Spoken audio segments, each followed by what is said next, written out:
Hello, and welcome to the 29th season of Offsides, BUTV10's professional sports talk show. I'm Joe Pohoryles. And I'm Jared Coughlin. Up first, we'll check on the MLB's playoff situation with Daniel Multz and Joe facing off in the first shot clock of the year.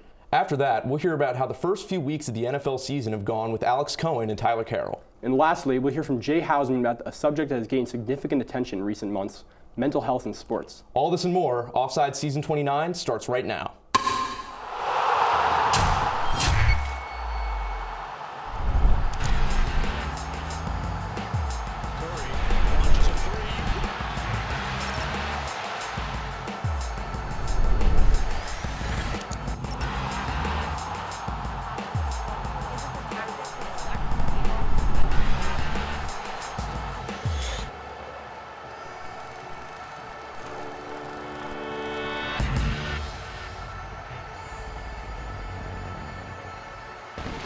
Hello, and welcome to the first shot clock of Season 29 of Offsides. I'm Seth Hellman, and I'm joined today by Joe Pohoryles and Daniel Multz for this exciting 5-round, 25 seconds per player competition. Joe, you're up first. Who's your NL favorite?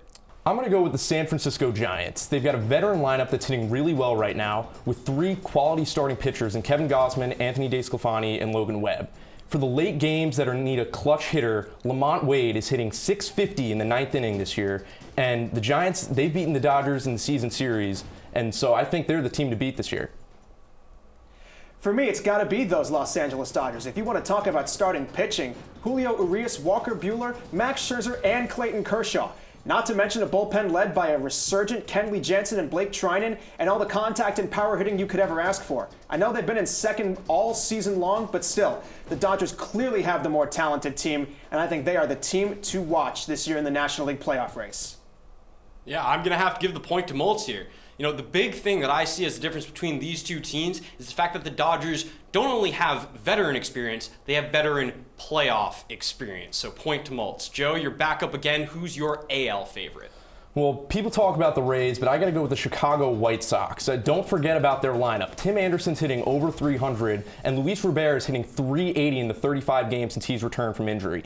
Their pitching in the AL, I don't think there's any rotation that beats it. Lance Lynn, Carlos Rodon, they've been great all year, and Lucas Giolito and Dylan Cease make up 4 quality starters for October, and I think they're just the most well-balanced team. How can you pick any team but the Tampa Bay Rays? Between the young and veteran talents that they have on the mound and in the lineup, this team just knows how to win. They get the job done from whoever is asked to step up. That's how they've got over 90 wins and a huge lead in the AL East. They are easily favorites in the American League. They've easily owned all their competition this year. Hey, I mean, I don't know that I agree with either one of you, but I'm going to give the point to Joe here. I do think that they have one of the deepest pitching rotations in the AL. Dylan Cease has been a little bit sketchy as of late, but I still think he's going to get the job done. Joe, back to you. Who's your favorite dark horse team for this playoffs? It's got to be the Milwaukee Brewers. 3 starters with ERAs under 3, and Willy Adames hitting .290 with an OPS of 888. That's one of the best additions of the season so far, and they got him in the middle of the year. I think that with all the pieces they also have an easy opponent in the first round. You'll expect it to be the Braves or the Phillies, so they won't have to play the Dodgers or Giants until the NLCS. Don't be surprised if they sneak through and get the job done. For me, it's got to be the Toronto Blue Jays. When you want to look at a scary lineup, Bo Bichette, Marcus Semien, Teoscar Hernandez, Vladimir Guerrero Jr., the best hitter in baseball this season. They've got more firepower than anybody and a pitching staff that has really been surprising this year, way better than expected. All told, this team might not have the best record, but they are certainly the hardest to get out. And that can be a problem when it comes time for the playoffs. All right, I'm going to have to give the point to Multz here. I think that Vladimir Guerrero Jr. has been the second best player in all of baseball, forget just the American League this year, behind only Shohei Ohtani. And I think that he's got the ability to propel that team into the next round and maybe upset some of the bigger name teams. Up next, Joe, who do you have as the most impactful pitcher this postseason? Well, I'm looking at the St. Louis Cardinals and Adam Wainwright. Assuming he starts the wild card game, it's going to be against either the Giants or the Dodgers, and those are the 2 NL favorites as we discussed here today. And if he does his job right and keeps St. Louis in the hunt to give them a chance to knock off one of those 2 teams, that would monumentally impact the rest of the playoff field. So I'm looking at Wainwright, who even at 40 years old has been the best starting pitcher for the Cardinals this year. I'm going with Robbie Ray of the Toronto Blue Jays. The fact that he probably is going to win the American League Cy Young Award doesn't say enough of the fact that he's totally revived his career, and he's been able to shut down the best lineups in the American League, like the White Sox, the Red Sox, the Rays, and the Yankees. He can get anybody out, and that's a huge help for a team that's got to get through the wild card game and then face the best of the rest in the playoffs. Yeah, point to Joe here. I mean, there's no question that Adam Wainwright has to be the most impactful this postseason for his team to move on. I think he will be. That man has the clutch gene. You just know it from watching his past experience. All right, last category, guys. Who do you think is the most impactful manager in the postseason? I'm going back to the Brewers with Craig Counsell. His history, he's sort of been scared to let his starters go too long, but with the rotation he has, he's been a lot more willing to let them go and do their stuff and ride with that strength, which shows that he's willing to sort of think outside his own box and his own preferences and tailor the team's performance to what's best for the roster. And I think he's going to let those guys roll and make the right decisions this October. For me, it's Gabe Kapler of the San Francisco Giants. The managerial career didn't get off to a good start in Philly, but here in San Fran, he has learned how to push every button the exact right way with the pitching and with the hitting, and that's how the Giants are the first likely team to reach 100 wins this season with just over a week to go. It's no doubt in my mind he's going to win Manager of the Year, and he knows how to get the most out of that team. He's my guy. All right, I think the answer is pretty clear here. And to go to the answer, we have to go to the start of the MLB season, where nobody was giving the San Francisco Giants even a second thought of their ability to make the playoffs. And for that reason and that reason only, it is point and victory to Multz here with the pick of Gabe Kapler. I mean, there's just no question about it. That's the right guy to push that team further into the playoffs. Thanks for joining us here on the Shot Clock. Alex and Tyler, over to you.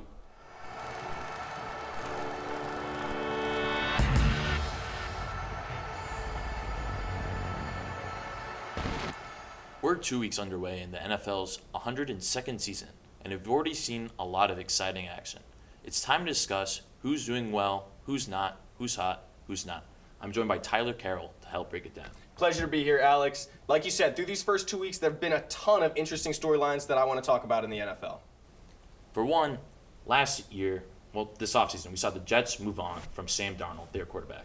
And the other New York team in MetLife, we saw that the Giants, they stuck around with their inconsistent quarterback, Daniel Jones. What's in the future for Daniel Jones? Is this going to be his make or break season? It's tough to say. A lot of people think that this is the last shot that Daniel Jones has as a starting quarterback of the Giants. I think if they have a bad season, they'll draft a quarterback in this quarterback-rich draft coming up. However, I'm going with not on Daniel Jones. Look, a lot of times when young quarterbacks come into teams and don't succeed, it's because of the supporting cast they have around them. Daniel Jones this year, they just got Saquon Barkley back from injury, and they just got Kenny Golladay in free agency. I know that offensive line isn't great, but if Daniel Jones doesn't exceed expectations this year, he's definitely in my not column. I'm also going to have to put Daniel Jones in my not column. I like what the Jets did last offseason. Obviously, we've already seen Sam Darnold improve on his new team, but I think it was a good mutual decision for each side to move on. I think the Giants should have already done that with Daniel Jones. We've already seen that he hasn't improved that much. He fumbles and throws interceptions as much as he throws touchdowns. You just can't have that as a quarterback. He already fumbled in week 1, which essentially made them lose in embarrassing fashion. So I think it's not on Daniel Jones, and the Giants have to realize that. Next up, defensive players, we rarely see them make big money, especially in the NFL. There's not that much money to go around besides the quarterbacks, wide receivers, etc. But this year, we saw even Ben Roethlisberger speak out to make sure his boy T.J. Watt got paid over $112 million over 4 years. What do you think about that? Is that a hot or not move? Look, I'm always skeptical about paying big money to defensive linemen, and T.J. Watt always lines up on the outside, at least like 85% of the time. However, I'm going to go with hot on this decision to make T.J. Watt the highest paid defensive player in the league. He had one of the highest pass rush success rates in the last 4 seasons since he burst on the scene in 2017, and he already has 2 forced fumbles through only 2 games played. This defense that the Steelers are building is championship caliber, and it's largely in part to cornerstone T.J. Watt anchoring the line. I definitely believe T.J. Watt, and you can book this right now, Alex, he will be top 3 Defensive Player of the Year conversation again this season. I hear you, but I'm going to have to go with not. I don't necessarily disagree with anything you've said. He's a terrific talent. I'm sure he will be a top Defensive Player of the Year candidate, if not the winner. But, I mean, we just saw with his brother, J.J. Watt. He was great. He's been great. But the Texans, they never had that much success around him. And obviously, a lot of that was due to injury. I just don't think in the NFL you could put that much money behind one guy on defense. And it's not TJ Watt's fault. I'm happy to see him get paid that much money. I'm glad to see non-position players get the money they deserve. I just don't know if it's actually worth it for the Steelers. But we'll see how it works out. I guess we'll see. Speaking of the hype, it's a very hyped year for rookie quarterbacks. Trey Lance, Justin Fields, and most notably, Zach Wilson and Trevor Lawrence. And they've not lived up to the hype at all so far. Just 2 weeks in, but they've both thrown 5 picks in their first 2 games. And I don't think that's been done by a rookie quarterback since Nathan Peterman, and I don't think he turned out so great. Is it too early to hit the panic button? Are they hot or not? Look, I think it is a little bit too early to hit the panic button. I mean, you got to remember, these 2 kids were drafted 1st and 2nd overall just like 6 months ago. They were both expected to make immediate impacts on their team. But as I was saying about Daniel Jones, if you don't put the pieces in place around him, a rookie quarterback is not going to succeed on an NFL team. So far, obviously, Trevor Lawrence and Zach Wilson are not living up to expectations. The Jaguars and the Jets both sit at 0-2 right now, and I'm starting to wonder, like you are, if it's too early to hit the panic button. I definitely have them at not column right now, because they're definitely not hot, but I'm not so sure that we should be calling for the heads of any general managers that drafted these 2 players. I say you give them until mid-season, until their bye week, to see if they improve, to see how they fit the NFL schemes, and then maybe after that you can start calling Trevor Lawrence and Zach Wilson a bust. I don't know. They both have terrible offensive lines. Maybe you shore that up a little bit. You get some positional help for them in skill positions, and maybe these 2 quarterbacks can succeed. But right now, I'm definitely have both of them as not. I hear you. I agree with most of what you're saying. I may make a little bit of a prediction here. I'll go hot on Zach Wilson and not on Trevor Lawrence. Really? And it's not anything really to do about their caliber of player. It's what you said. It's a lot to do with the situation. I trust the Jets right now. I trust Robert Saleh. I don't trust Urban Meyer at all. I don't trust the Jaguars. And Trevor Lawrence is someone who literally just lost his first 2 games in essentially his entire life. He didn't lose a single game in high school or college, and he lost the first 2 games in NFL. I don't think he's ready for that adversity. I don't think Urban Meyer's ready for that adversity. And I don't think the Jaguars are the team to help Trevor Lawrence figure it out. I'm a little scared for his long-term future. And it's not his fault. It's just not a great situation. Zach Wilson, on the other hand, he was so bad last game to the point I don't even think that is a reflection on him as a player. Those picks were horrible throws. We know that Zach Wilson can throw a football. That wasn't the real Zach Wilson, I think. So I'm a little more optimistic that he'll figure it out. I'm a little more concerned about Trevor Lawrence and the Jaguars. Only time will tell if these rookie quarterbacks boom or bust. Now let's send it over to J Housman to hear more about mental health in sports.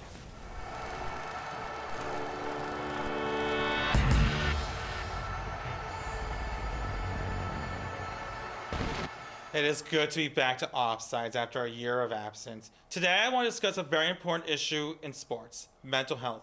The mental health of pro athletes has gotten a lot more attention this summer during the Summer Olympics. Gymnast Simone Biles had to withdraw from the team competition due to her immense stress, hurting her performance after taking time off. Simone came back and won a bronze medal.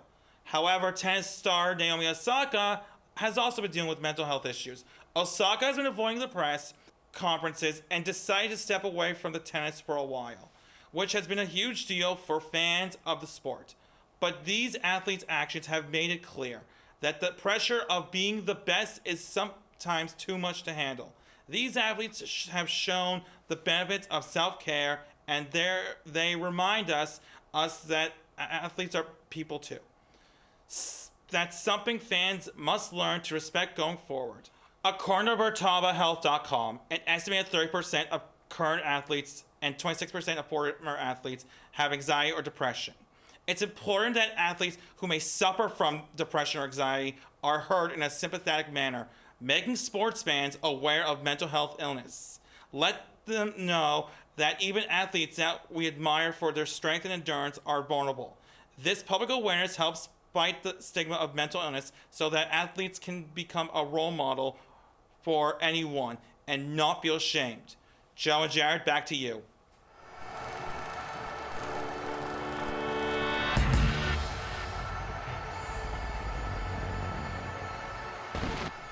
Thank you, Jay. Well said. That'll do it for tonight's episode. Thank you for joining us. Remember to follow our Instagram and Twitter at Offsides10 to stay updated with the episodes. And if you're interested in joining our cast and crew, please reach out to us at offsides@butv10.com. On behalf of our cast and crew, thank you for watching and have a good night.